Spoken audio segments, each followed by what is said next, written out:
discussion. That way we can share it with any host families that weren't here. So welcome everybody. I'm sorry that you can't see me.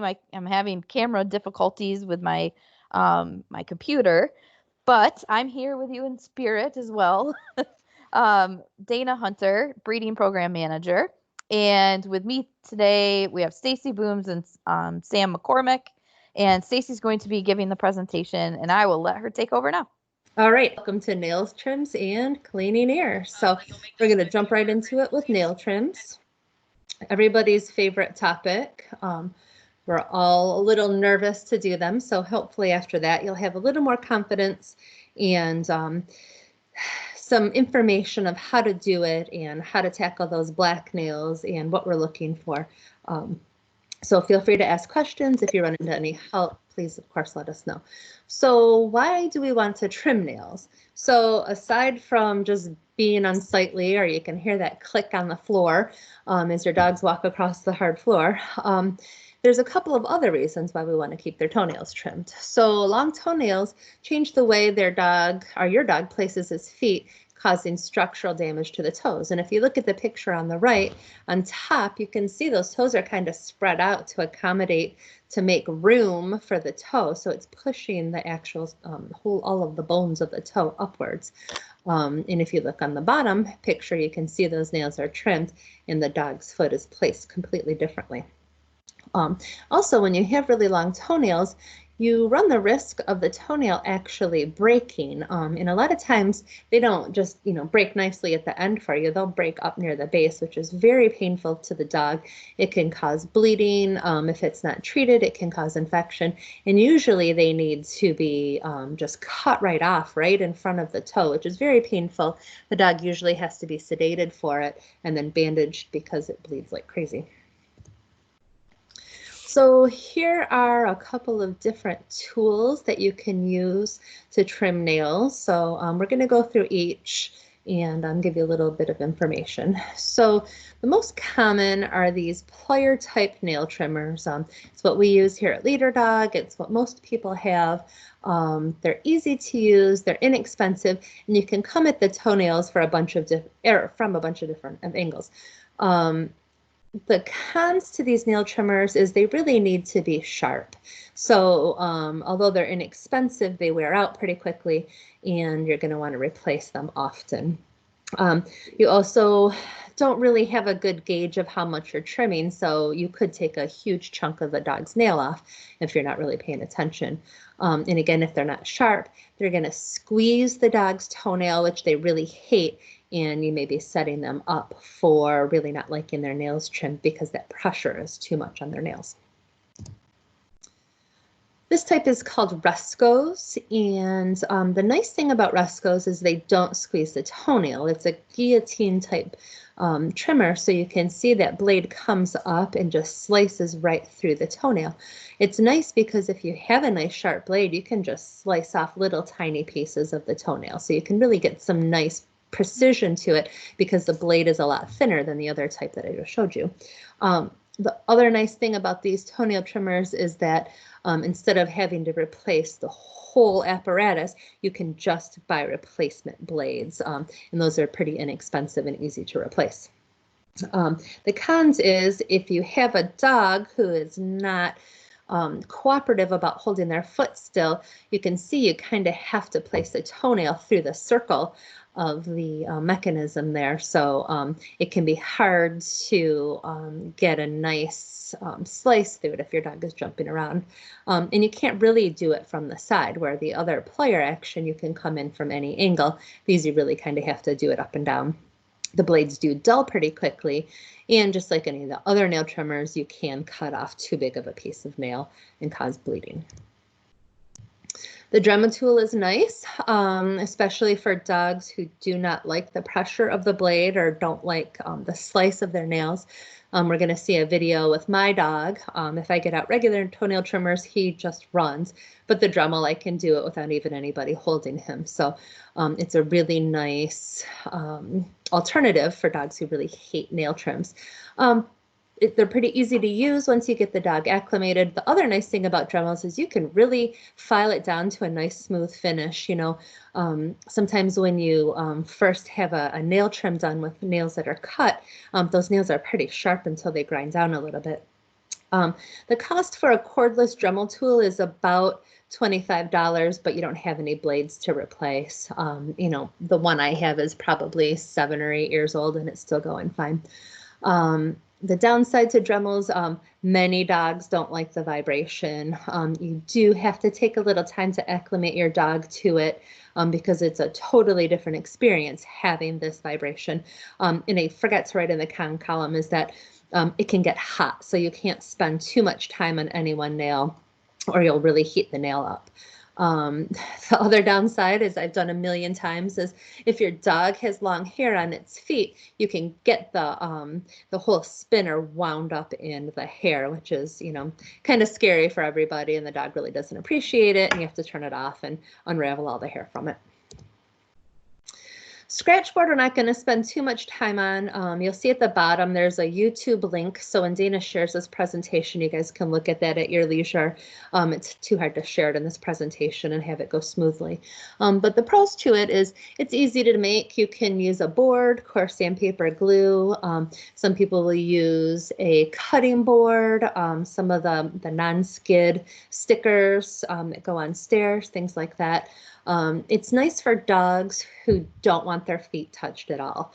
It can be a fun training exercise, but on the flip side, it takes a lot of training to get the dog to actually scratch effectively that it's grinding down the nails. And it doesn't do it well. So you really have to do it almost every day to get any kind of results in shortening the toenails.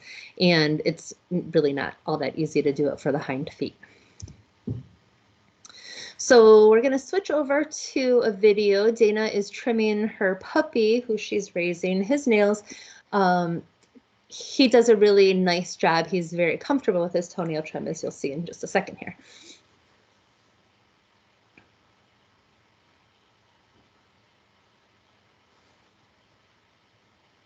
Can you let me know if it's up, Stacey? It's up.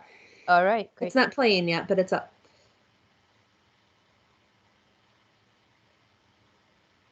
There you go. So welcome everybody. This is future leader dog Aussie. I'm Dana. Nice to see you again. Hi, sweet boy. So I wanted to kind of show you what it looks like on a black dog. It's a little bit difficult to see their nails. So I'll try and do a close up here partway through our video. But I just kind of wanted to show you how I set Aussie up for success when we're doing training. So initially you'll see that he's on a station mat here. We start training with those. So he is a future leader dog, and we use the station mat trainings. That's his place. That's how he knows when it's time to settle. That's where he needs to be. And he gets heavily reinforced from the time he's really little, all the way through his puppy raising, that when he's on this mat, good things happen. So luckily, he's actually very comfortable having his feet touched. He's comfortable being held and manipulated in a lot of different ways. So I haven't had to work on sensitivities. He's been very comfortable since I brought him home. But what I do need to do is make sure that I keep up with his training. So I actually clip his toenails just a very tiny bit every week. And the reason that I do that is twofold. One, I don't want the behavior to break down. But two, I don't want to ever catch a quick. And if you let toenails grow out a little bit too long, the quick starts growing out with them.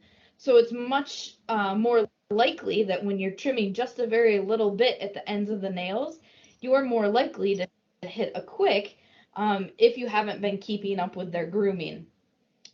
So it's important for his well-being, because I want these to remain positive sessions, that the quicks are back, and not only that, but we keep these sessions short, fun. He gets treats throughout it. He also will work for just getting pet. He really likes to be reinforced with pets. You'll see he'll probably just lay down at some point on his side. He really appreciates that. So to get started with a dog that has black nails, it's a little bit difficult to see sometimes, especially if they have the black fur. However, their nails actually change color into a bullseye type pattern the closer and closer you get to the quick. So what you're looking for is the outer rim of the nail is very dark and black. And as you get closer and closer to the quick, you'll start seeing it turn to a grayish color, and then the very center will be where the quick is. You don't ever want to get too far to that because that's where the quick is and how you could potentially cut it. I'm going to try and see if you guys can see here. Let's see if we can get a good look at this nail. This is a pretty good example of what a bullseye would look like. So I've paused it for just a second to see if it'll buffer and maybe play a little bit better if I give it a minute. Sorry.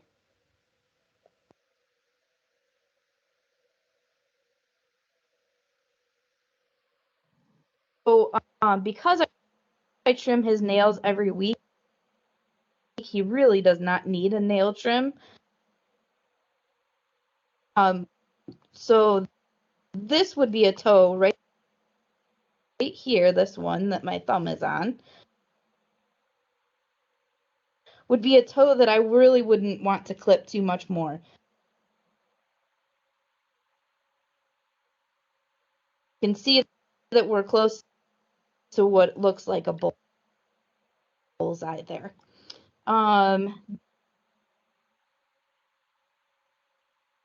Nail, however, let's see if we can get a better picture here. It doesn't have that center bullseye. So that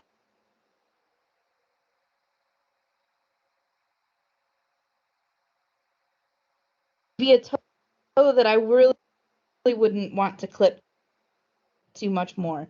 As you can see that we're close, it looks like a bullseye there. This toenail, however,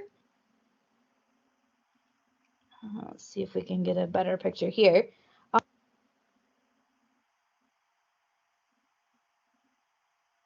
Doesn't have that center bullseye. So that means that there's a little bit more. Hey, buddy. There's a little bit more that I could trim down on that nail. So I can do maybe just out on that outer rim of it. And then it should end up looking more similar to this one when I. So why don't we go ahead and trim that one? You can see again on this nail, he's got a nice bullseye type pattern there. So not a nail that I would really want to trim anything on either. You can see that little bullseye in there. So let's trim. I'll do this one, and you guys can kind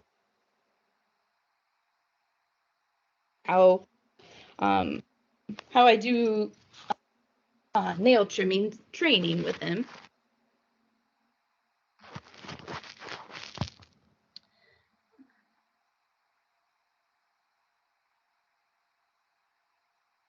So, like I said, I want him calm and comfortable throughout this. Every time that something with him, I'm trying to reinforce him. Like you saw, I can hold and manipulate his feet pretty easily. He has no aversion to the clippers, but hey, why not reinforce him for, participating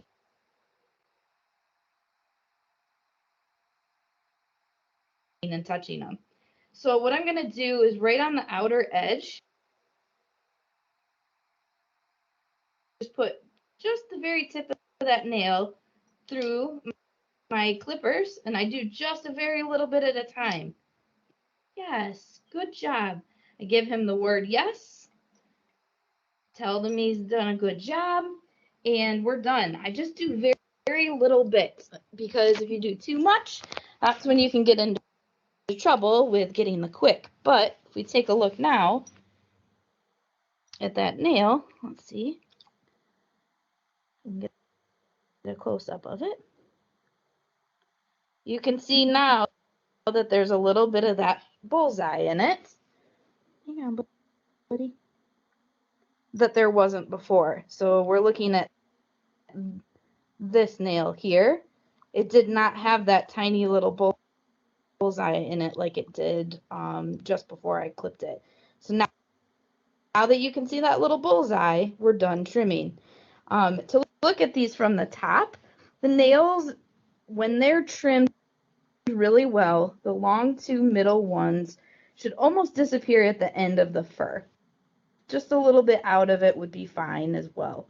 Again, remember, I trim these all the time. So the quicks are very far back in, and it allows me to do that. If you haven't trimmed your dog's nails in a very long time, be cautious and do little bits at a time. You're not going to hurt the dog to only just do a little bit. It's better to, not cut it quick, trying to go too far too fast. What Stacey, I'm sure we'll cover in our discussion today, is that if you continually trim the nails on a regular basis, the quicks do recede. So you can see pretty non-traumatic for the dog. He's pretty happy being touched.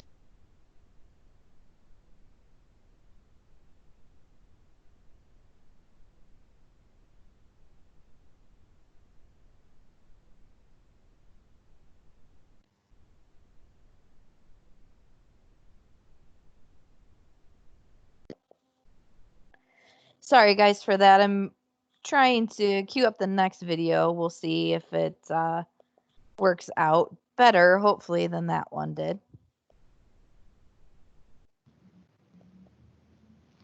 All right. Can you let me know if it's up? It's up.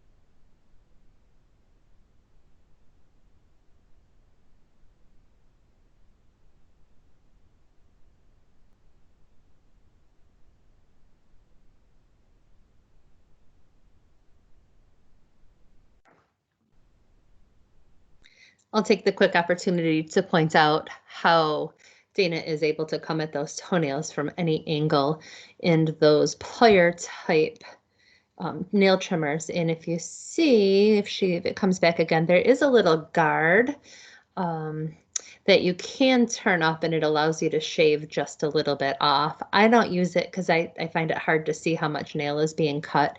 If the quicks are super long, you can still nick them with the guard up, but that is an option, and most of them do come with that. Let's see if you can see it. It's that little kind of silver thing that's hanging off to the side. You can turn that up, and it allows you not to put the toenail too much, go too far into the clippers.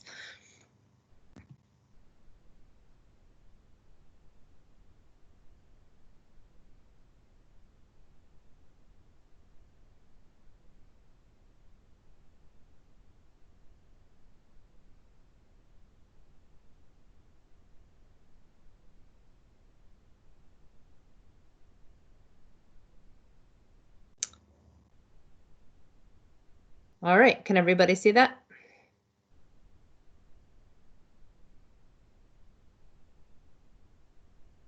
Yes. Okay, very good. Okay, so Dana started talking about in her first video nail trims and how you can't take off too much in the beginning. And this diagram really shows it nicely. So if you look at picture 1, you see a reasonably long or short nail and the blood supply that runs with it. Along with that blood supply is a nerve. So when the dogs tell you that it hurts if you hit the quick, it does because there's a nerve with it. So you see how that quick grows along with the nail. So if you look at slide 2, that nail is a lot longer and that quick is also a lot longer. So what you can do with long nails is you can train the quick back. So you're looking for the bullseye. You're going to trim off small bits of the nail, but you want to get kind of close to the quick because when you get close to the quick, it'll kind of shrink back then. So obviously, if you cut too much, it's going to bleed and it's going to hurt. So, you know, this is a little bit of practice. Your dogs tend to not disagree with their hind feet over their front feet. So the hind feet are a good place to start. Although I will warn you, the quick tends to run. The nails are shorter and the quick tends to be long in the back. So usually if you're going to nick a toe, it's in the back nail. So warning you there. So anyway, if you go through these diagrams here, you can see the long nail, then the trim, and the quick starting to shrink back. So eventually you can get the nail to where you want it. I would say about once a week is probably a good idea to trim nails, whether they're long or short. Once you get to the nails about to where you want, if you just tip them every week, then they never get to that long phase. And then you don't have to worry about trying to train the quick back. Again, here's another look at kind of this dog's nails are long and there's the beginning of the bullseye. So that would be a great place to stop when you're training the quicks back. So most people are terrified of black nails, but if you're looking for that bullseye and you know kind of come head on with the foot facing you like this one is, now you know where to stop and you have a better idea of what you're doing. So on white nails, you can see the bullseye, it's more pink than it is black. But the nice thing with white nails is you can see where the nail is white and right where that blood supply is because it's pinker on the nail.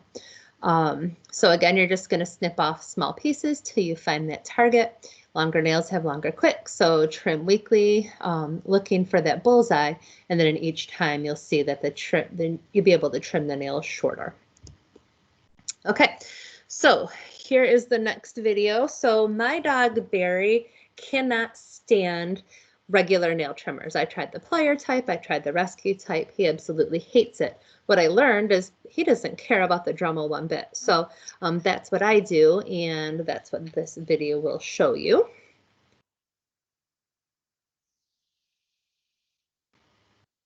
Hello. Today I'm going to show you how to trim nails or to file down nails using a Dremmel tool. This is my old dog Barry, and we learned a long time ago that Barry does not like his nails trimmed with traditional clippers. Whenever we grabbed them, he would run and hide in his kennel. So we found out that he likes the Dremmel tool, and I'm going to show you how to do that and how Barry likes it specifically. So come on in closer. Okay. So don't mind my grooming. I'm a terrible groomer, and Barry has not been to the groomer in a long time. But what I found works best is you can turn the Dremel on high or low. Barry's nails need high. And it works out best. I'm going to switch sides here, sorry. Okay. Yep. It works out best if I kind of squeeze his nail so there's as little vibration as possible. What I'm going to do is just kind of rotate back and forth. Now I left his nails kind of long purposely for this video, but keep in mind that this Dremel tool does get hot, so you don't want to spend any amount of time on one nail because it'll get hot and it'll cause some pain. So I just squeeze each of his nails, file them down like this. Does make a little bit of a mess, but as you see, rather than fighting him, now he really doesn't love it, but he's pretty darn good for it. So I'm just going to file them all down here. And then I can go back and kind of touch up ones that need to go a little shorter. And when we're all done, he always gets a good treat for it.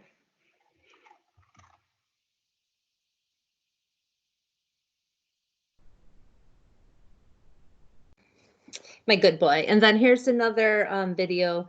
Dana's going to cue it up for us, and it's just a little more up close view of the toenail getting dremmeled.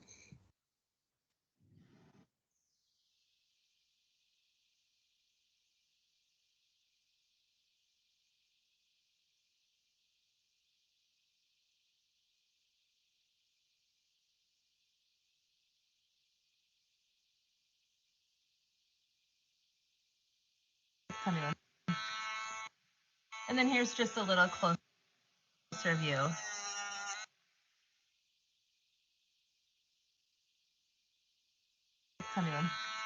And then here's just a little closer view of the nails getting filed down.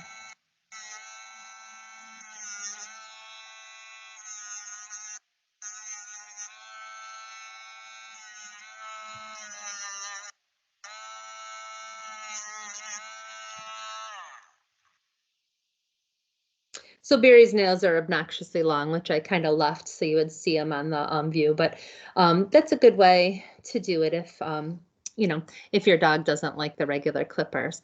As I'm switching back over to the PowerPoint, there's a question here asking, is there a treatment if we do get the quick? So yes, great question.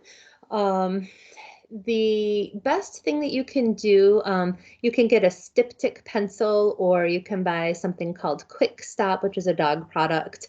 It's got blood clotting factors in it. It's a little powder. What I've found works best, and Sam can chime in here, is just keeping them calm. So you can stop the bleeding with a Quick Stop, but if they go running around, they're going to start bleeding again. So I usually, if I hit a quick, I'll put my dog in its kennel for like an hour just so they can calm down, let the toenail clot, and you know, give that time for the blood pressure to go down. If you really cut it short, it'll bleed off and on for a couple of days, so use the kennel a lot, be warned. Around the house, you can use flour or cornstarch, but I will warn you, those are delicious, so they usually just lick them right back off. All right. So what I'm going to show you right now is working with a dog that hates having her nails trimmed. If the trimmers come out, it's one of the all-time fears that she has. So what I'm going to do is just show you some of the techniques that I've used to desensitize her. We are by no means at the point of voluntarily offering nails up to be trimmed. So it's still a work in progress at this point. But I'll show you kind of the steps and where I would actually want to progress once we get there. So one of the first things that puppy raisers are taught, and I raised Junebug here. By the way, this is Junebug. Is a chin rest behavior, and this is something that is super beneficial. It's targeting and it's giving them choice at the same time. So if she feels uncomfortable, she tells me by stepping away from the chin target. So what you'll see here, she loves doing chin too. She gets highly reinforced for doing it. But what you're going to see is that she gets to choose when I touch her and how I touch her and for how long. And like I said, right now I'm not even at the point of having clippers in my hand doing this. So when she does need a nail trim, I still have to take her either into the groomers, or what I try to do is have somebody else do it for me, so that I keep a positive relationship with her. But in all honesty, they can grow out a little bit. We can still work on it. You know, and occasionally if I get her in a really sleepy mood, I can maybe clip 1 or 2 a night and then wait till, you know, 2 days later and do another one. So there's no rush to it. It doesn't all have to be done in one sitting. It doesn't all have to be done in one day, which is the nice thing about it. So She's already ready, hopefully, and she'll participate well for us. So let's see. Chin bug, chin. So she's already suspicious. I already did Aussie's nails. Yes. So she's already suspicious and already knows that something's going on. Chin. Yes. So I'll start easy. I'll start with the things that I know that she's comfortable with, which is just being touched on the back and the head as long as she's in a chin. She's a very head sensitive dog as well, but like I said, we've worked on this for a really long time. Chin. Yes.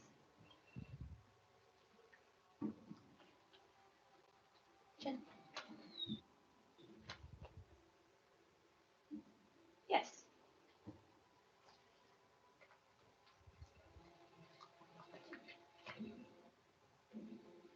Yes. What a good girl. Chin. Yes. Baby cakes. Chin.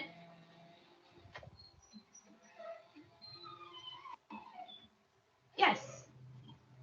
Very good. So when she does it, when I know she's doing something that she's pretty usually uncomfortable with, I'll give her a little bit more reinforcement. Chin.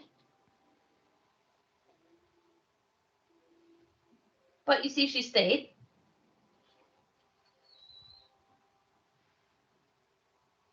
Yes. Giving her the choice. She won't get reinforced for leaving me. She's only going to get reinforced for staying with me, but I'm not going to punish her by, doing something that she's not comfortable with. So as soon as she backed away or removed her chin, I stopped touching. And that's the conversation that we have that's always going. Chin. Yes.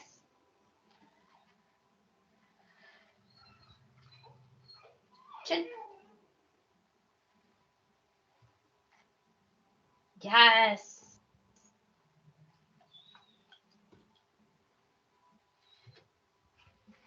Chin. So you see she moved her chin? Yes. Good job. She moved her chin, so I stopped attempting to even touch her back end. You saw she was a little bit nervous there. Chin. Ah. She's already leaning into it. She's trying to stay away from an actual chin. There you go. Yes. So like I said, right now we are at the touching phase. We are desensitizing her to being touched and manipulated and held and in different areas. So we aren't at the point of introducing clippers to this session. But what I will show you is how we are introducing clippers to a different type of session. So yes, you can see super aversive to it right away.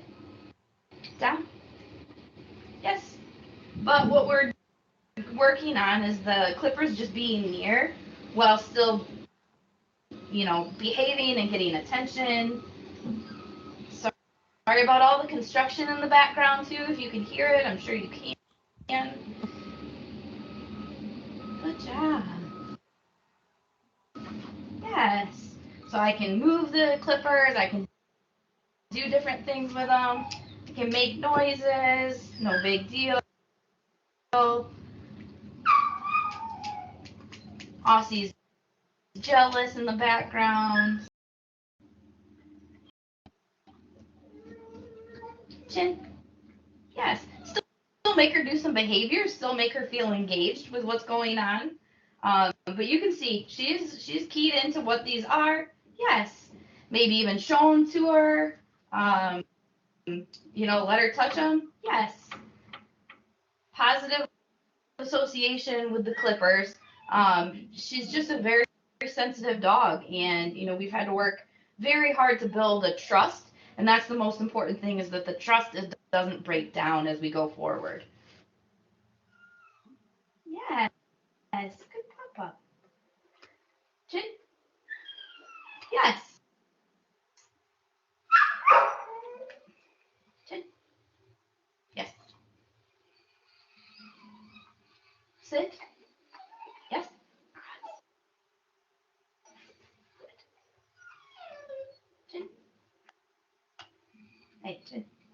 Yes. So she's still making choices. You know, if she wasn't comfortable with the clippers being right here, yes. You know, she could easily leave this session. The door is open for her. She can go when she wants. She's like,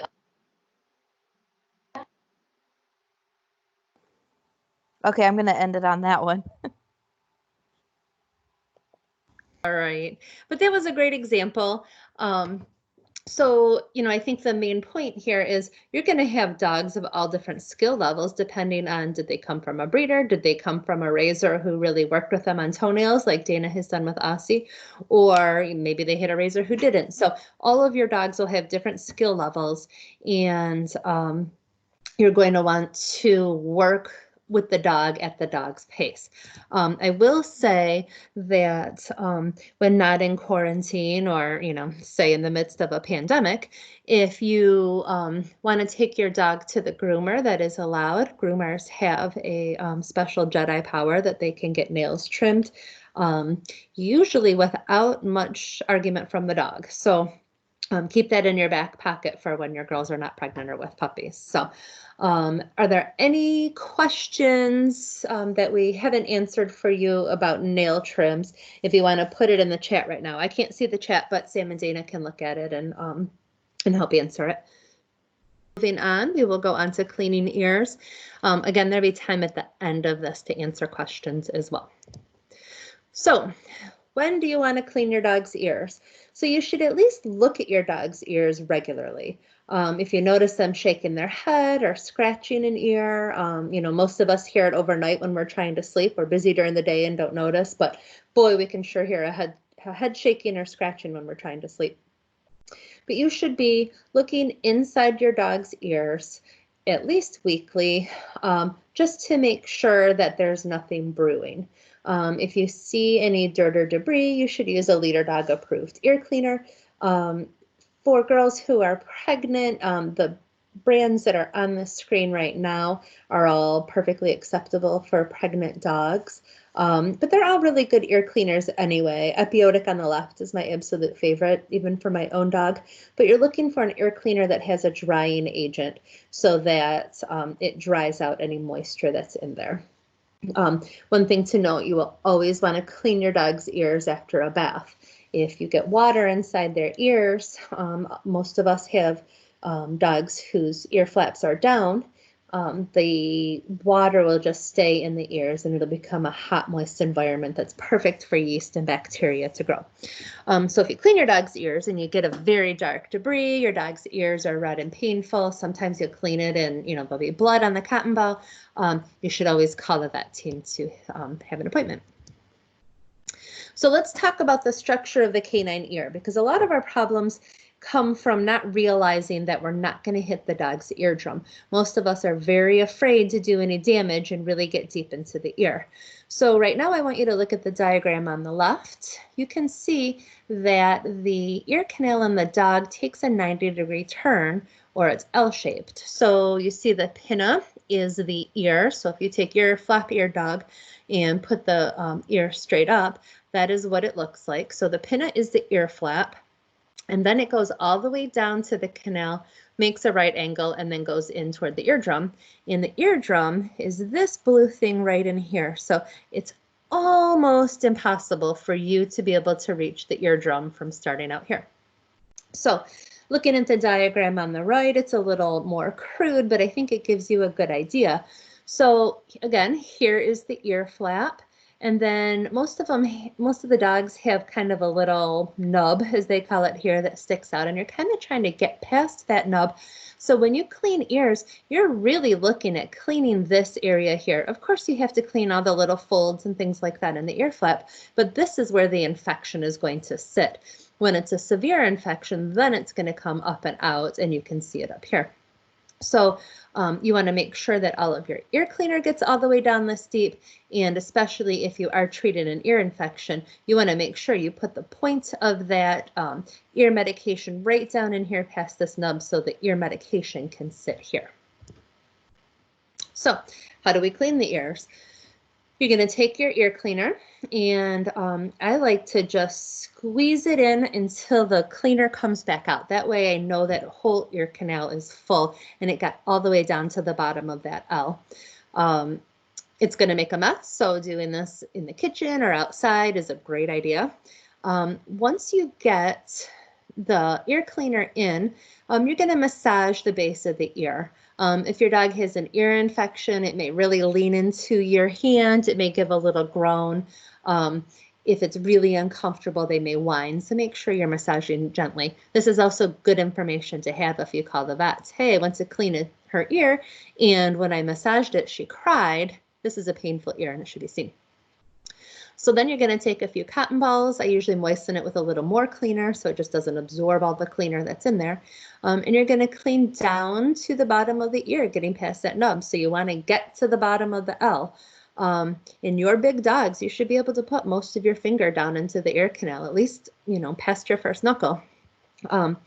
You might lose the cotton ball. It happens. Don't worry. The dog will shake her head a few times and it'll get that cotton ball up to the top. One thing I forgot to mention is after you do your massage, let your dog shake its head because that will really loosen up some of that debris that's down in the bottom.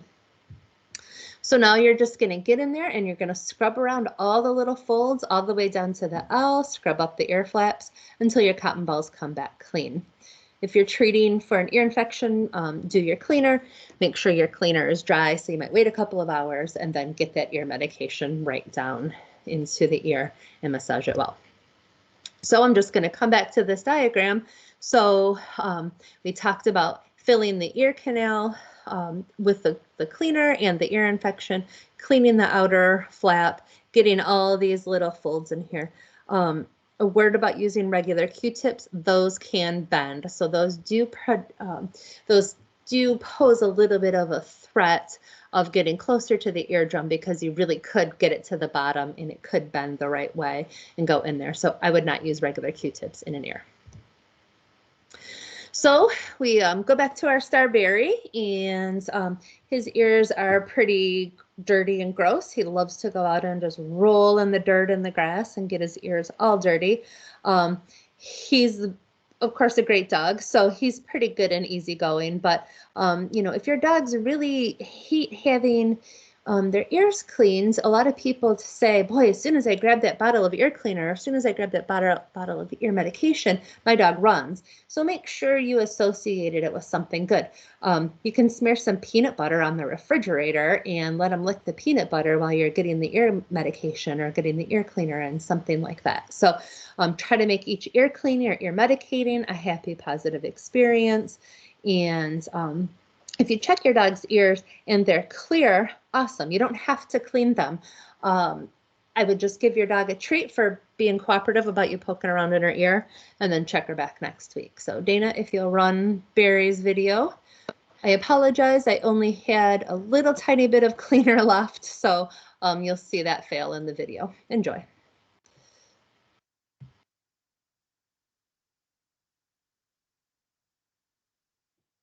Hello. We are going to demonstrate how to clean ears using my dog Barry again. I've got my leader dog approved ear cleaner and a couple of cotton balls. These are pretty thick, so I broke them into smaller pieces. So I'm going to put a little cleaner in each of the cotton balls. So I just kind of have them ready. And I'm going to take Barry's ear. He doesn't love this. I'm going to fill the ear canal up until I can see it or until it starts to come back out. Then I'm going to massage his ears at the base just to loosen up any debris down deep in the ear canal. Now I've got my pre-moistened cotton balls. And I'm really going to come in close for this. I'm really going to get in and get my finger all the way down. So you see I've got over half of my finger down deep into his ear canal. And then I can bring up all kinds of goodness.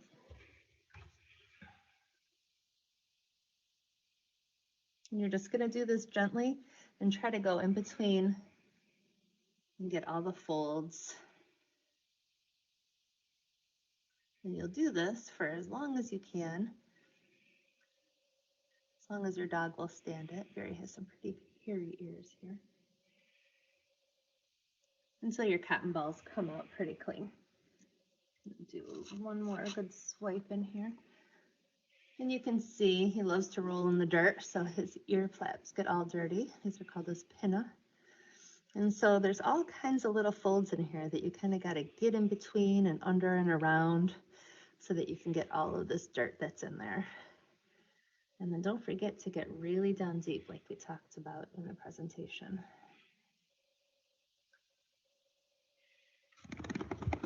So he's got some pretty gross ears here. Of course, I haven't got a solution.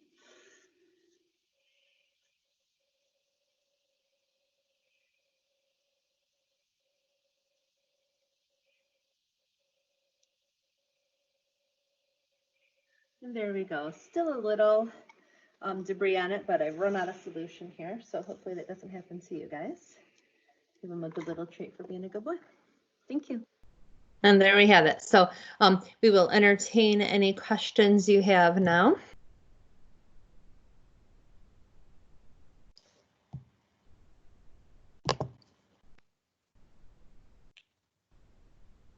Oh, thank you guys. Very nice compliments. All right, doesn't look like there's any questions. So we'll thank you guys all for joining us. And, you know, of course, if you come up with questions later, we're accessible by email or phone call as ever. So keep in touch, stay healthy, stay well, all those good things. And we'll talk to you guys very soon.